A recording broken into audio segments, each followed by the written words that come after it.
Vamos a leer el Evangelio según San Juan en el capítulo 16, versículos 12 al 15.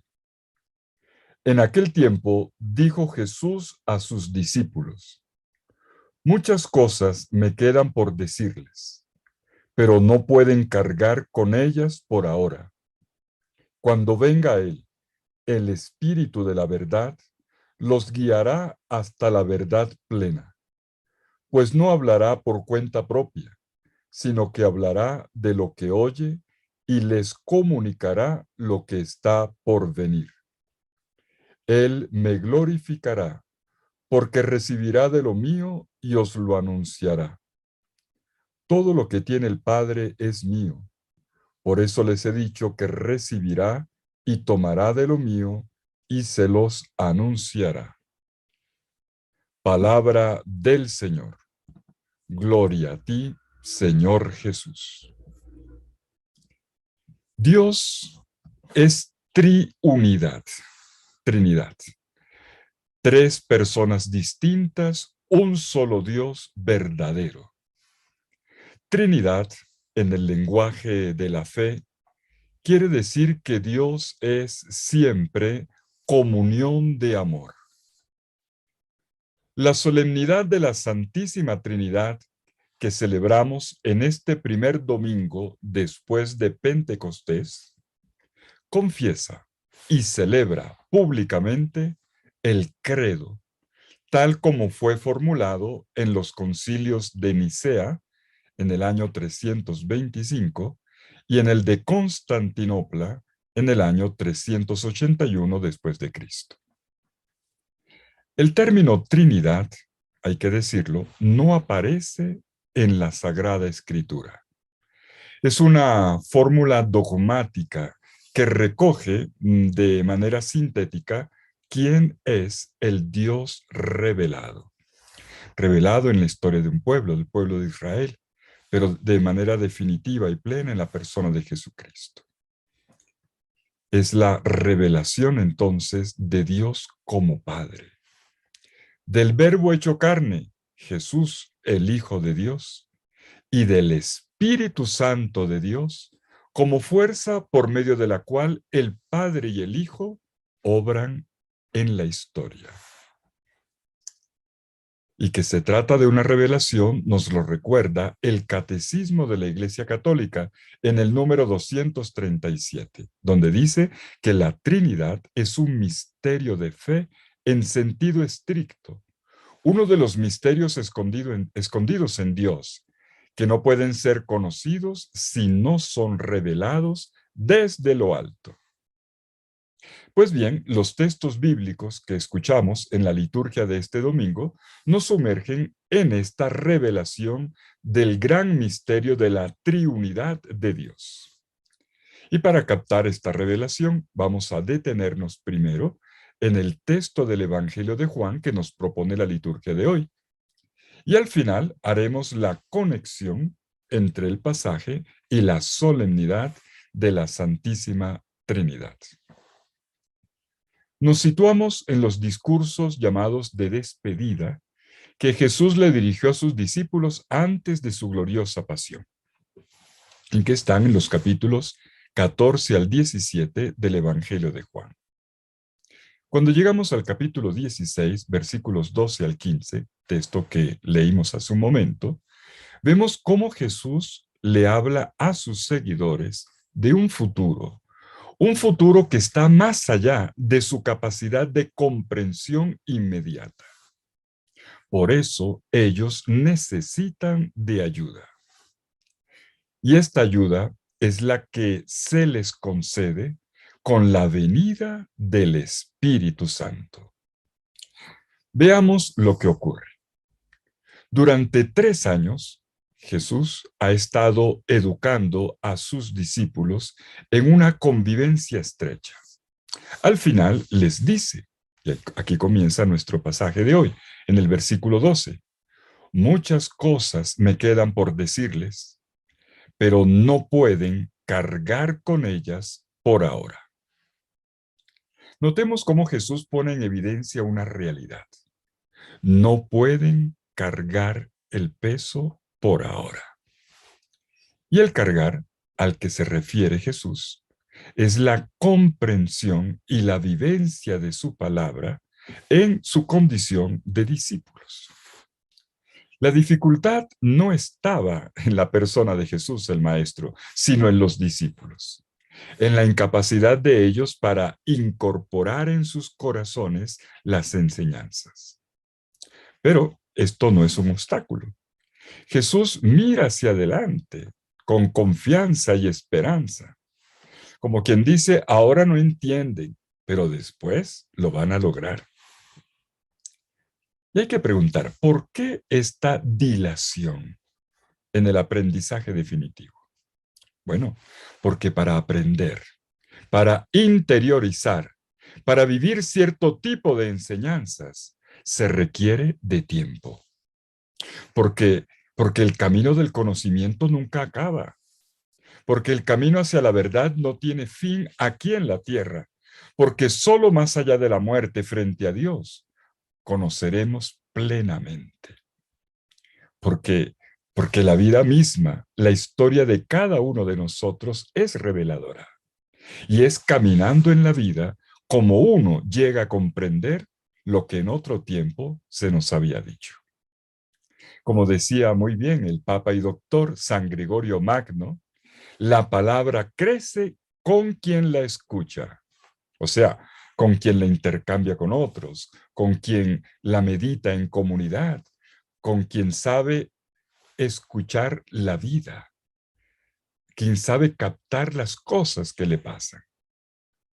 Y entonces podemos ver cómo Jesús vislumbra en sus discípulos el peligro de querer conservar lo que ellos habían conocido de él como si fuera un ataúd cerrado, como un museo de antigüedades, en lugar de dejar que sus palabras recorrieran los caminos del mundo y los siglos de la historia, enriqueciéndose por medio del encuentro con otras palabras, con otras historias, con otras culturas.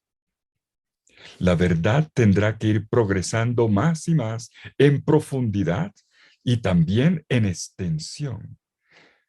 No se trata de un cambio en la esencia, sino en la comprensión. Y Jesús ahora les va a ayudar. ¿Cómo es posible llegar a esta comprensión? Jesús responde con 4 verbos, de los cuales el Espíritu Santo es el sujeto. Veamos los 2 primeros. Versículo 13. Cuando venga Él, el Espíritu de la verdad, los guiará hasta la verdad completa. El crecimiento en la comprensión no se va a dar gracias a nuestras energías.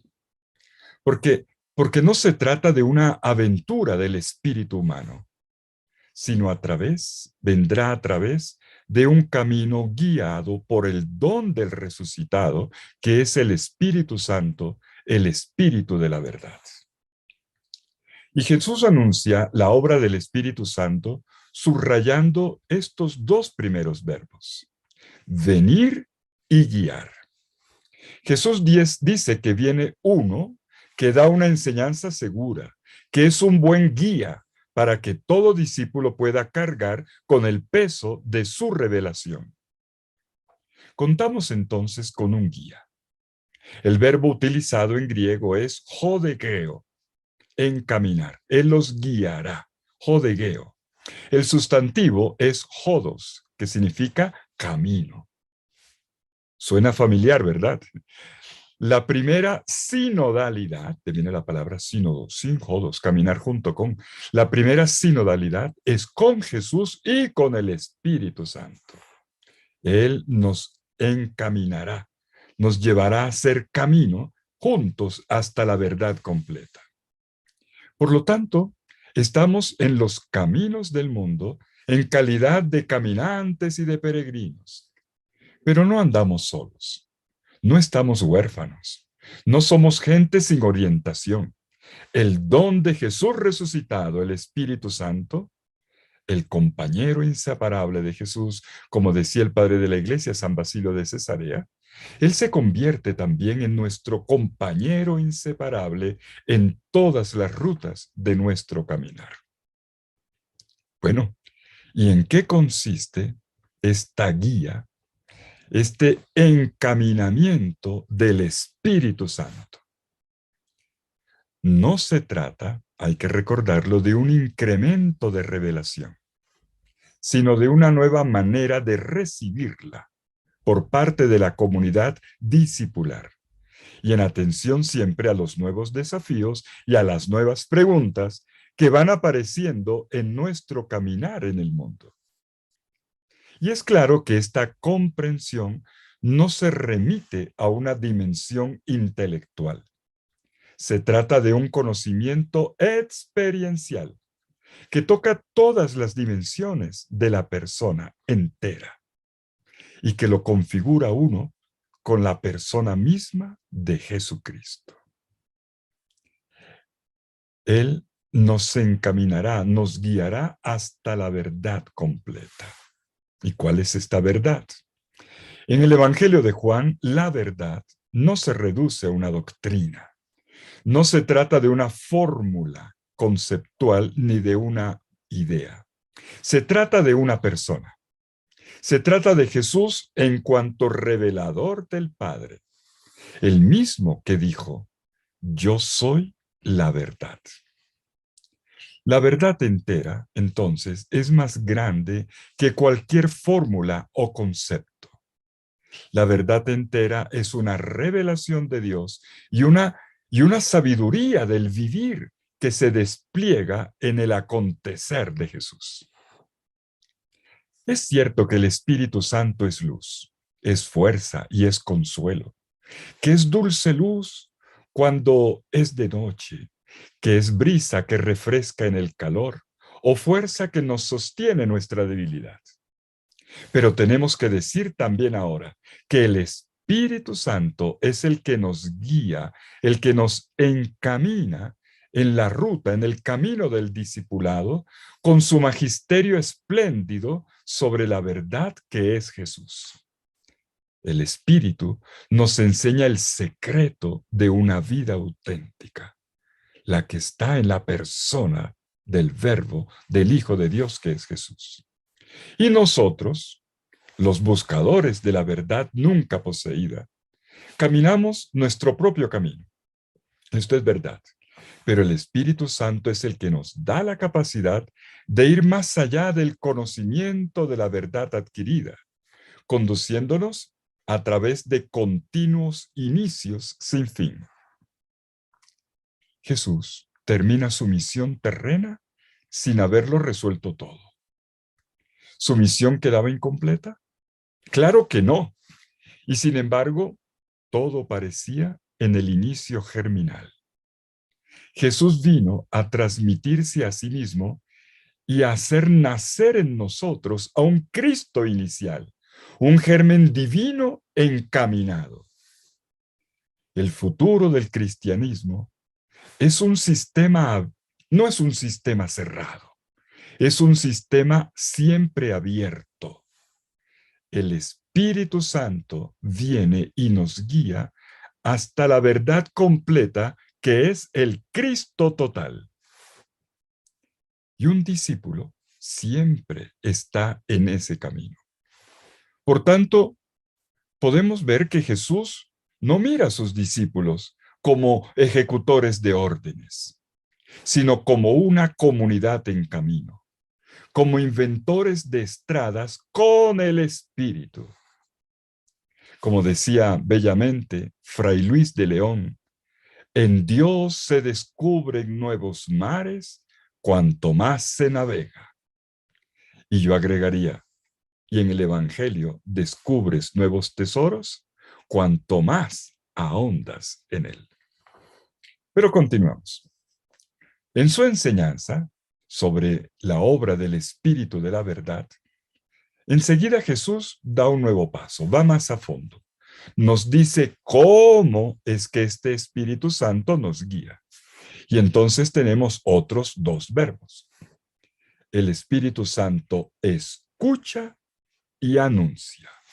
Versículo 13, el Espíritu les dirá todo lo que haya escuchado. Y debemos decirlo, el Espíritu Santo es en primer lugar un buen oyente. Es uno que antes de decir cualquier cosa, primero escucha. El Espíritu Santo es un buen ejemplo de escucha en este planeta globalizado donde se habla mucho y se escucha poco, donde la tecnología ha reducido las distancias y nos ha hiperconectado, pero al mismo tiempo, hay que decirlo, ha incrementado la mala comunicación, porque ha aumentado la dificultad para escuchar bien. Y el espíritu, ¿a quién escucha? En el versículo 13 no es claro de a quién escucha el espíritu, si es al Padre o al Hijo. Pero enseguida, en el versículo siguiente, en el versículo 14, queda clarito. El espíritu tomará de lo mío, dice Jesús. Por lo tanto, el espíritu es un modelo también de oyente de Jesús. Todo lo que el Espíritu Santo comunica, él lo recibe de Jesús. Pero es un oyente que no se queda con la escucha. Él lo que recibe, lo entrega, lo comunica. En el versículo 14 se dice, hablará de lo que oye y les anunciará lo que está por venir. Y enseguida, en el 15, tomará de lo mío y se los anunciará. El Espíritu Santo, entonces, es también un comunicador de Jesús y de todo lo de Jesús. El anuncio que hace el Espíritu expande el horizonte, como se dice desde el versículo 13. Él les anunciará lo que está por venir. El Espíritu Santo le permite a mis ojos, agachados en el presente, ver lejos. Él es como el catalejo en la proa de mi barco. Él es el que me anuncia tierras que aún no veo. Yo lo escucho y apunto hacia adelante el timón. El Espíritu Santo anticipa la rosa que ahora está en capullo y me hace divisar el color y el perfume allí donde apenas hay un pimpollo. Con él gozo la rosa como si ya estuviera florecida. Y es llevando a cabo este anuncio como él le dará gloria. Dice, él dará gloria en el versículo 14, porque recibirá de lo mío y se los transmitirá.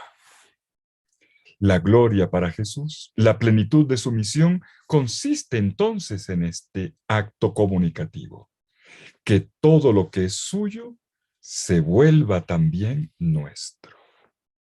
Y todo lo de Jesús se hace nuestro por el Espíritu Santo. Jesús es glorificado porque hace circular sus dones por medio del Espíritu. Dios goza poniendo todo en común. Él es flujo abierto que expande su ardiente vida divina. Y hay más. Primero se había dicho que el Espíritu Santo anunciaba todo lo que recibía de Jesús. Pero resulta que Jesús a su vez todo lo había recibido de su Padre. Y esto es lo que Jesús recalca al final. Todo lo que tiene el Padre es mío. Podemos ver cómo se da una cadena de comunión y de comunicación incesante al interior de la Trinidad divina. Las palabras de Jesús sobre el Espíritu Santo nos indican al Padre Dios, porque el Padre y el Hijo todo lo tienen en común. El Hijo es la palabra emitida por el Padre y el Espíritu es el soplo de Dios que permite emitir la palabra. Hay una comunicación continua.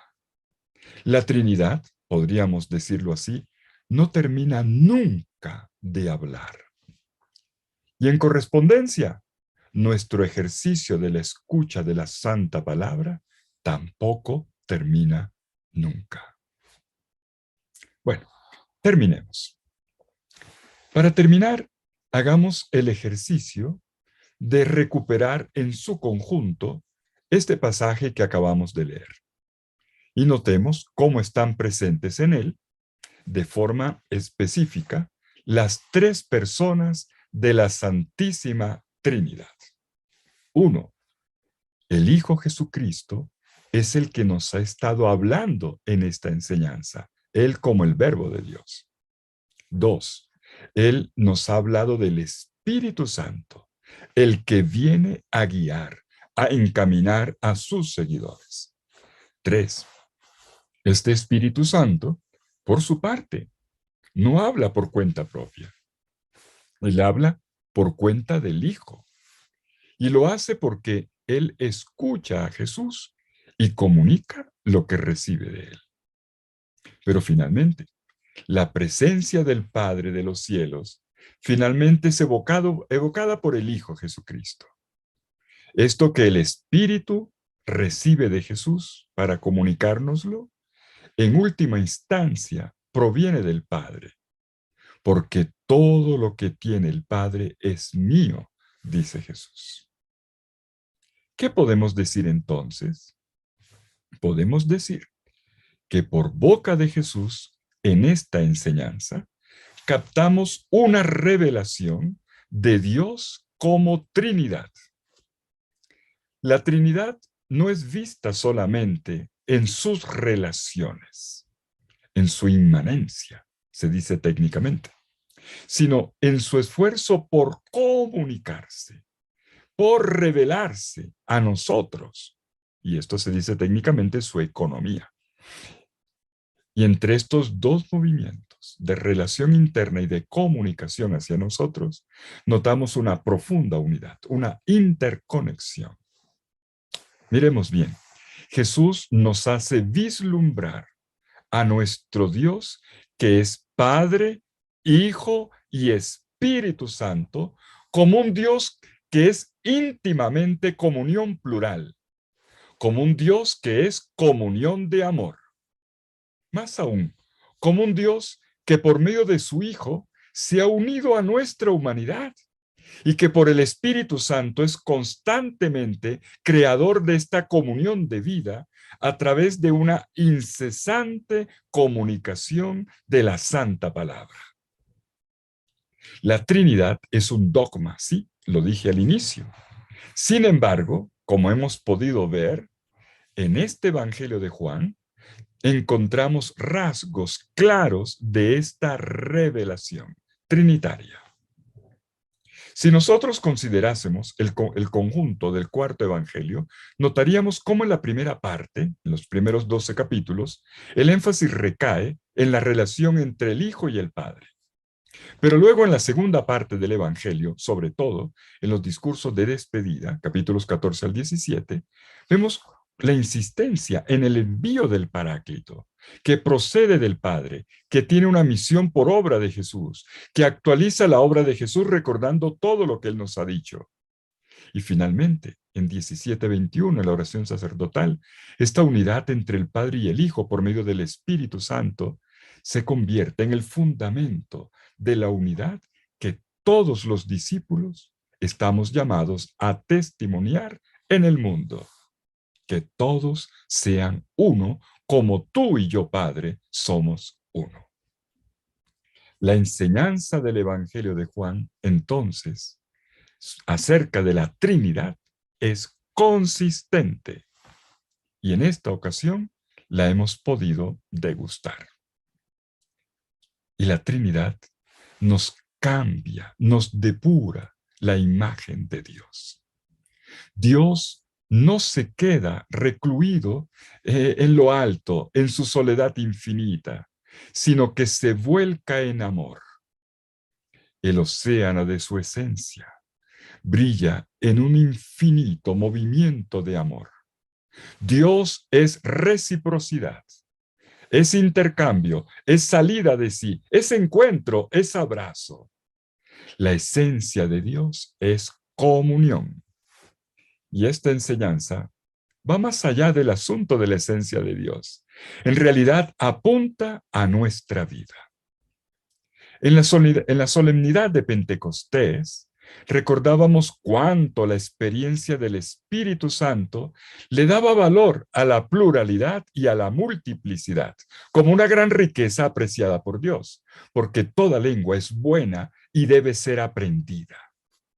Pero ahora, en la solemnidad de la Santísima Trinidad, en la comunión que une a las tres divinas personas, se nos recuerda el valor de la unidad en medio de la multiplicidad y de la dispersión. Y es en la unidad entre nosotros, en el saber caminar juntos, sinodalmente, que damos testimonio de la Trinidad. Los seguidores de Jesús somos conscientes de que Él, el enviado del Padre, sigue hablando ahora a través de su Espíritu Santo. Y sabemos que es en la escucha dócil del Espíritu como somos encaminados, como caminamos juntos.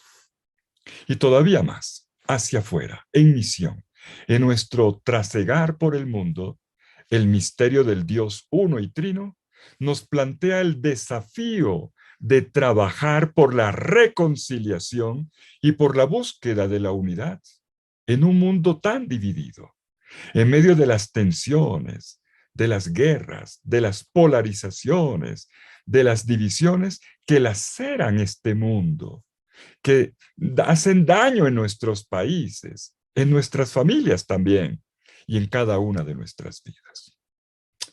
En fin, la Trinidad entra en la infinita sabiduría del vivir. La Trinidad es como un espejo de mi corazón profundo y del sentido último del universo. Ante la Trinidad me siento pequeñito y al mismo tiempo abrazado por el misterio, abrazado como un niño, abrazado dentro de un viento en el que navega todo lo creado y que tiene por nombre comunión. Y es que en la Trinidad Santa está nuestra identidad más profunda. Somos relación. Todo impulso de amor es cromosoma divino dentro de nosotros. San Agustín decía, si ves el amor, ves la Trinidad. Cuando amamos entonces, estamos en ella. Y cuando estamos en ella, no podemos sino amar. Te invito a hacer un signo. Como sabes, cada vez que hacemos la señal de la cruz, llevamos a cabo la más bella profesión de fe. Empieza ahora junto conmigo, haciendo despacio la señal de la cruz.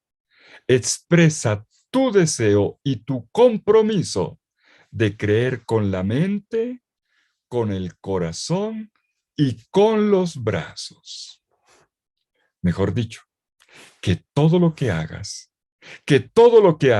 sea en el nombre del Padre y del Hijo y del Espíritu Santo. Y en este nombre de la Trinidad Santa no podrás sino amar, amar y amar.